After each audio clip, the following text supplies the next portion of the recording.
So we've heard the same story time and time again. Dealerships are ripping people off, they're scamming people, they're monsters, they're jerks, stealership, all these crazy things, you know. As a dealer, we hear this every single day, but I'm here to tell the other side of the story. Now, even though dealerships sometimes do bad things, they are held up by a certain standard of law, which you can always go recourse, which we'll talk about in this video. But believe it or not, there's something far more shadier than a dealer, and that's a lot of the customers that we deal with. So every time you go to a dealership and you're wondering, why are they making me jump through these certain hoops? Why are they making me sign certain documents? It's because it's to protect ourselves from scam artists. Now, I'm going to talk about all the ways that customers come in and try to scam dealerships. Everything from fake social security numbers to writing bad checks to doing credit audits, pulls, and falsifying documents. It's insane. A lot of the stories I'm going to tell you today, I'm sure are going to shock you. And make sure you stay till the end so this way I can give you guys a little more information on how to protect yourself from these steps. And if you are getting questioned while you're buying your car, you'll know one of the reasons why you're actually getting questioned. Now, if you guys are new to the channel, my name is Lucky. I'm with Automotive Life. I've been an automotive expert for the last 20 years. I've owned a car dealership, rental car company, and an automotive repair shop. This channel's purpose is to help educate people whether you want to get into the automotive industry or if you're just curious on how it works. That's what this channel's here for. So feel free to subscribe, but also make sure you smash the like button with the YouTube algorithm so it helps you find more amazing people like yourselves that enjoy our content. Also, please put something down in the comment section below. If you have any questions on either getting your business started, a question on a dealership, or any of the scams that we list in this video, please let us know. And without any more shameless plugging, let's get into the video. So the reason why I decided to make this video is I got off a conference call with a group of dealers out of the Midwest, and they kept talking about the rise of all the fraud they've been seeing for the last 4 or 5 months. Now, the reason why this is on pretty much on a skyrocketing high is because of all the people that are not making money the traditional way. Ever since the pandemic, a lot of people are going outside the normal ways of making money. They all have side hustles. So whether they're making money online with getting paid Zelle or PayPal, or they're doing cash jobs or Zelle or OnlyFans, whatever it is, it's not traditional employment. And so these people don't qualify for traditional financing. So what do they do when they get told from 5 other dealers that they can't get qualified due to their lack of showing proof of income? They start forging documents. So one of the first things we're going to talk about today is a CPN number. Now, a CPN number is a credit profile number that people sell these fake credit gurus to unsuspecting people, saying, oh, this is perfectly legal. You can use this as to protect your social security number from fraud and blah, blah, blah. It's 100% legal. It is absolutely not. In some states, you get prosecuted if you get caught with that. And the best part is, if you're doing it and the dealer catches you, he could turn your ass in because now he's got all your information. He knows where you live, knows where your car's at. He's got your cell phone number. So please do not do that. Dealers, if you're one of these dealers that are running these CPN numbers through your banks, because you have a few banks that will take maybe ghosts, credit scores, or no score things for first-time buyers, don't do it. You're committing credit fraud.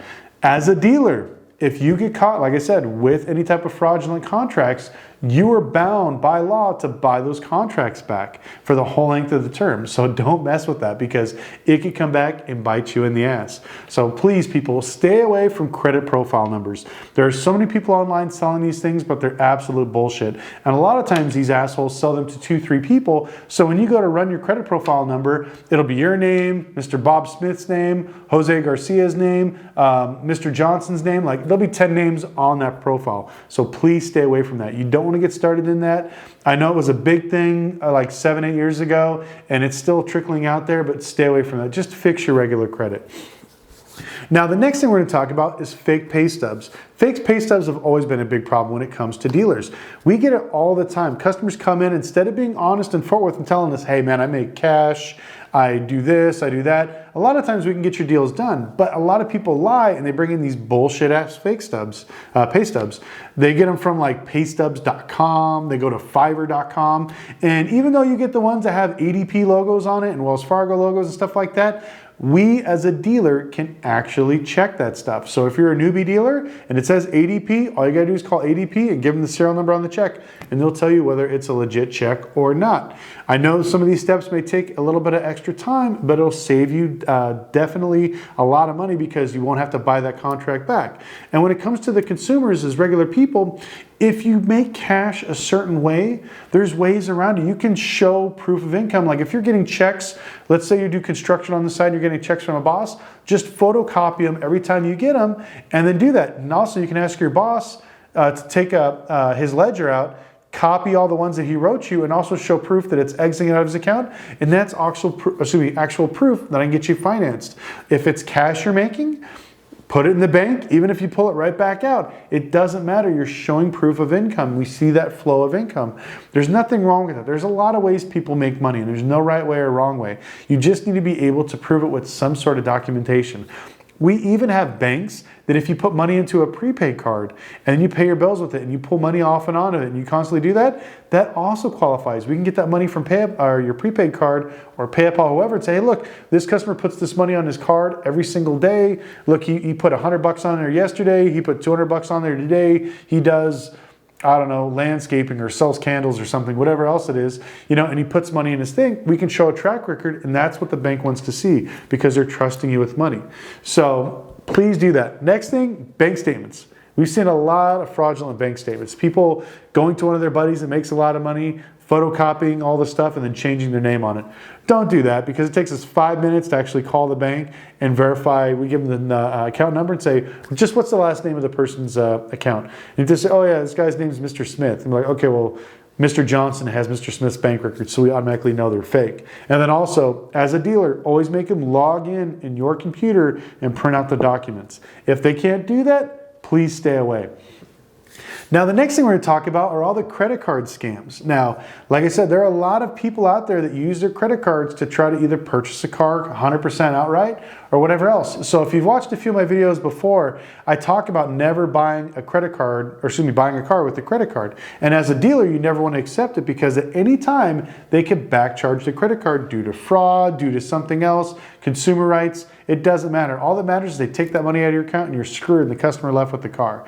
So when I get customers that have like a $20,000, $30,000 credit card and they're like, I want to max out on my credit card, I want to do it, we always tell them no.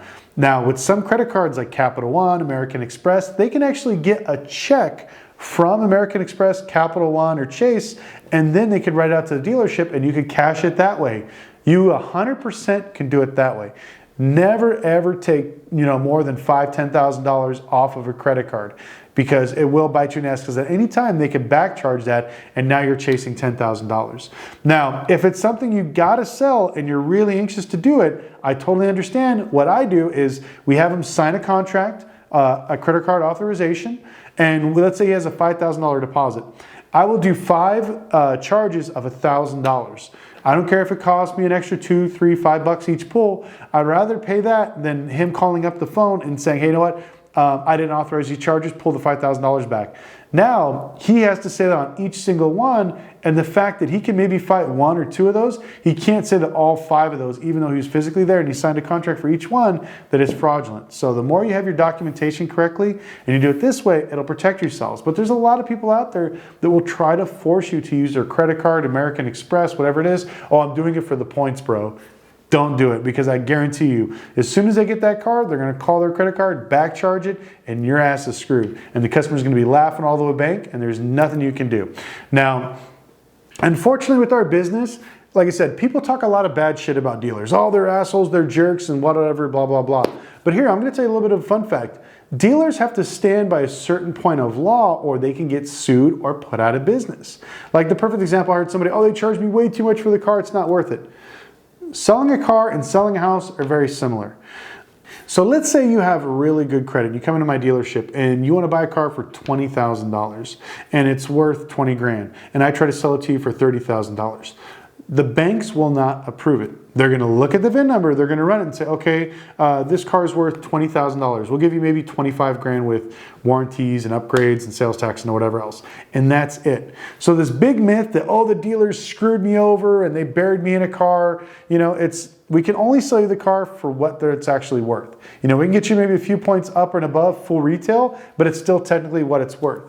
I can't sell you a $30,000 car for $100,000. Now, back in the day, in like the 90s and the early 2000s, there was some crazy stuff you could do. You could literally put people on 72-month contracts at 20%, and you could sell them like a $5,000 car for $12,000, and there was nothing they could do. And that's kind of the crazy stuff they did, but the government came in, stepped in, and now just like with houses, I can only lend what the vehicle's value is actually worth.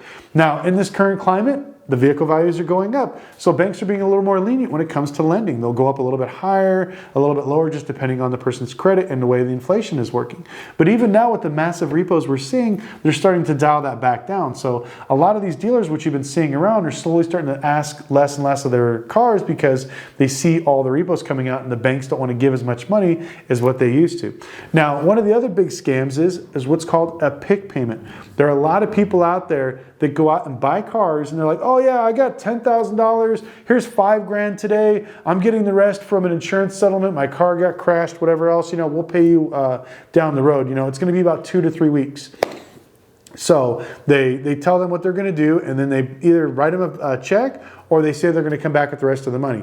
Now, this is pretty normal in dealership business, but there are a lot of people that screw dealers when it comes to PIK payments because they know that after you pass 2 to 3 weeks, the deal is already bought, it's already funded, and there's nothing that the dealer can do. If the dealer wants to repo the car, try to fight the customer and argue about the money and then actually pay off the bank, that's something he can do. But 9 times out of 10, the dealers know, or the customers know, that they can screw the dealer with that $5,000 PIK payment. Now here in the state of Nevada, if you don't pay me my PIK payment, I'm gonna snatch up the car and keep all your money, and you just kick rocks. But there are some states where they will purposely drag you out for a week or two till the deal funds. Sometimes after 30 days, there is no point of return. If he owes you $10,000, there's nothing you can do. You have to go to civil court and actually sue the customer. But there are a lot of customers that know these rules, that they play shy and they're always complaining, oh yeah, I'll give you a check, I'll do this, I'll just work with me, I'll help me, I'll work with you, whatever else. And they'll try to kick that can further down the road. And then all of a sudden when we hit day 30, their attitude completely changes, says, screw you.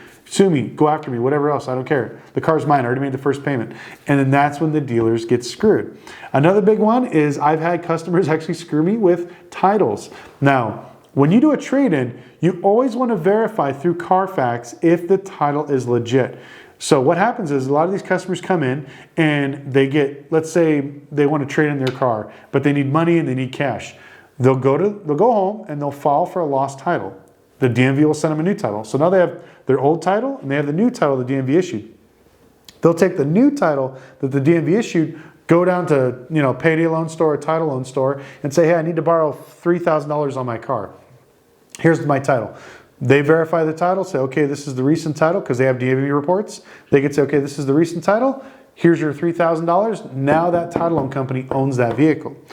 And then they come to you, the dealer, with their old title. Hey, I just want $3,000 for my car, and I have $3,000 cash I can put down on this vehicle.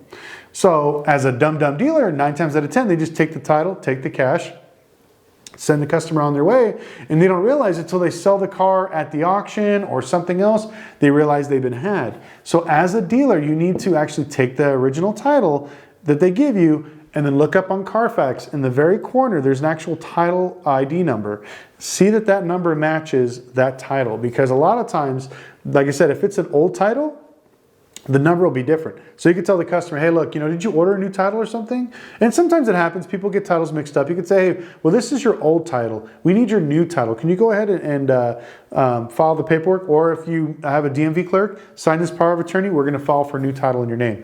And don't send the deal to the bank until you get proof that that actual car is paid off and the customer is actually 100% owner. There's no lien holders, there's nothing else like that. Once you get that, then go ahead and send the deal packet to the bank, get funded, so on and so on. But like I said, there are so many things that customers do to screw dealers out of money. I've seen people blackmail people over reviews. That one's pretty hilarious, where they go out there and put like on somebody's dealership profile that they're jerks, they're assholes, they're racist, whatever it is, just so they can say, okay, well, I don't want to pay my PIK payment, or I want $1,000 back, or I'm just going to tell everybody that you're a jerk, you're an asshole, you're racist, or whatever else the case may be, and they're holding the dealers accountable, or not accountable, but basically hostage by their Google standards or their Yelp reviews, whatever else the case is. And there are some dealers that take this with a lot of pride. Like our Google rating was 4.9. As a dealer, that was unheard of. But I was one of those people, when people complained, I would message them back on Google and say,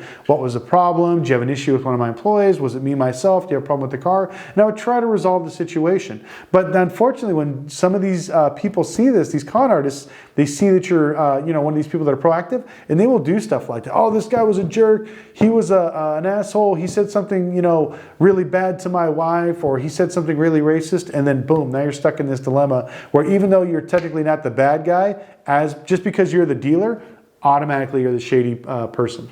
Also, my other favorite one is the way people try to screw people out of getting free cars. Now, you're going to get these people, I don't want to use certain terminologies, but a lot of people call them gypsies or traveling con artists or whatever else it is. I know that's bad. I hate to use this terminology. But what they do is they go around to dealerships and they rush people on their paperwork. Hey, I got to go to a meeting. I need a new car. Just sign the paperwork.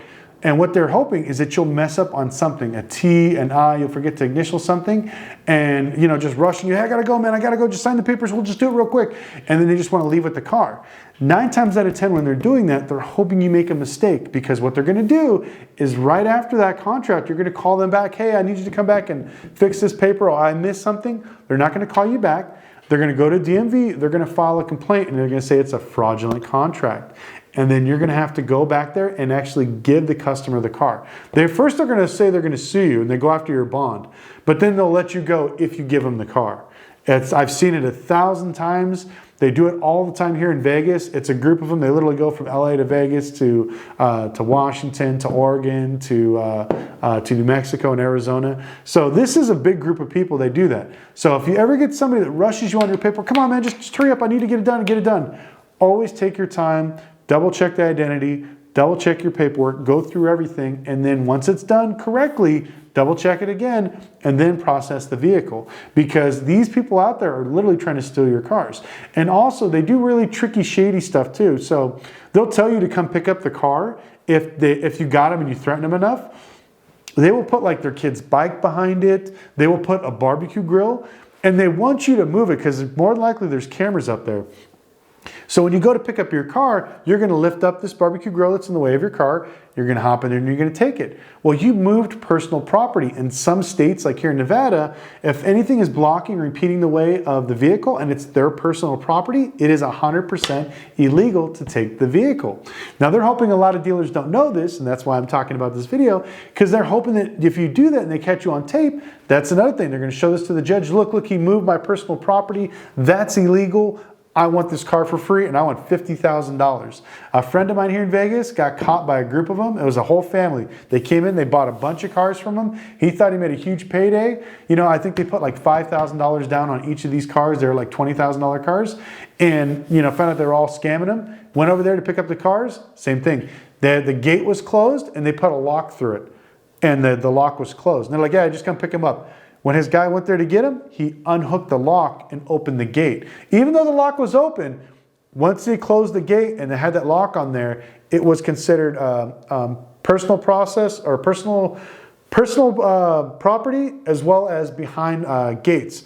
So make a long story short, once he touched that lock, which is part of personal property, and then opened up the gates, boom, automatically he was against the wrong. And he had to give all those people a car, and they sued him for $100,000, which his attorney was able to get out of the $100K, but he had to give away all those cars to these people. So just remember this. Every time you hear some dealer saying, oh, well, they deserved it, they ripped off a lot of people, it's not that way. I'm telling you, there are far more scammers that are trying to rip off dealerships than dealerships ripping off you. Because at the end of the day, be honest with you, you customers actually have all the power. You can go to the DMV, you could file a complaint, and even though they say it doesn't bother them, it bothers them because every time you make a little notch and you make a complaint at the DMV, it builds a piece of paperwork on the dealer. So as the DMV investigators start to get maybe multiple complaints that, hey, this dealer sold crappy cars, hey, this dealer's paperwork is shoddy, that's the stuff that puts dealerships out of business, which is good because there are a lot of shitty dealers that rip off people. But those usually go to the wayside after a year or two because of all the DMV complaints, lawsuits, and other things. But you know, there are a lot of good dealers out there. So when you watch some of these dealership scams and stuff like that, yeah, there are some jerks that do some crazy stuff and they lie to people. But just remember, you have the right to ask for all documentation. You have the right not to sign. You have the right to walk away. So as you're doing your due diligence, check the car, check your paperwork, make sure everything is correct. And there's nothing wrong with going over for an extra hour or two just to make sure that you know exactly what you're signing. If you don't know anything, ask the dealer to please explain it. So this way, at the end of the day, the only one that's getting screwed is nobody. The dealer did his due diligence, told you everything. You as an adult looked at the contract and read everything. This way both parties are good to go, and then you're free to go. So don't ever say that, you know, everybody's out there to rip you off or steal your money. If you just ask questions, a lot of times that's all it takes. So if a dealer you feel is trying to do something shady, just ask, hey, what's this $600?